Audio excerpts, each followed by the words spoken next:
आज आपको जस्टिस संजीव खन्ना के रूप में चीफ जस्टिस ऑफ इंडिया मिल चुके हैं।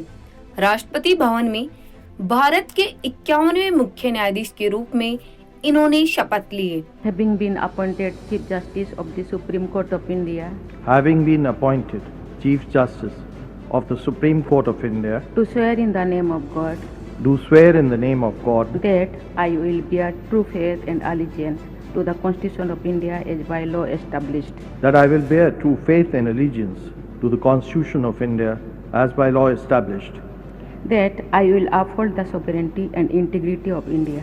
that I राष्ट्रपति भवन में आयोजित सादे और गरिमापूर्ण समारोह में राष्ट्रपति द्रौपदी मुर्मू ने उनको इस पद की शपथ दिलाई है।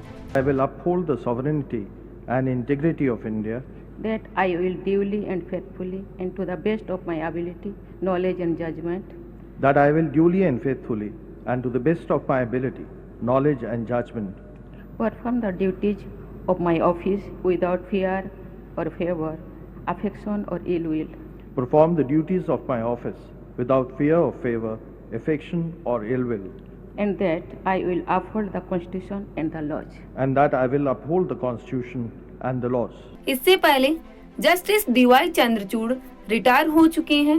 जस्टिस खन्ना के नाम की सिफारिश भी जस्टिस चंद्रचूड़ ने की थी। चंद्रचूड़ 10 नवंबर को 65 साल की उम्र में इस पद से रिटायर हुए हैं। 14 मई 1960 को जन्मे जस्टिस संजीव खन्ना ने दिल्ली विश्वविद्यालय के कैंपस लॉ सेंटर से कानून की पढ़ाई की है। दिल्ली हाई कोर्ट के जज नियुक्त होने से पहले वे तीसरी पीढ़ी के वकील थे। उन्होंने राष्ट्रीय विधिक सेवा प्राधिकरण नालसा के कार्यकारी अध्यक्ष के रूप में कार्य किया है। कार्यरत न्यायमूर्ति खन्ना कई ऐतिहासिक फैसलों का हिस्सा भी रहे। इन फैसलों में है ईवीएम की पवित्रता को बनाए रखना, चुनावी बॉन्ड योजना को खत्म करना, अनुच्छेद 370 को निरस्त करना और दिल्ली के पूर्व सीएम अरविंद केजरीवाल को अंतरिम जमानत देना।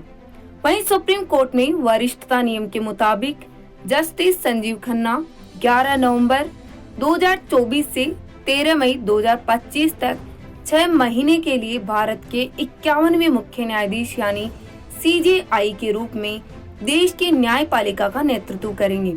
इस कार्यकाल में जस्टिस खन्ना को marital rape case, election commission के सदस्यों की अपॉइंटमेंट की प्रोसेस, बिहार जातिगत जनसंख्या की वैधता, सबरीमाला केस के रिव्यू और राजद्रोह की संवैधानिकता जैसे 5 बड़े मामलों की सुनवाई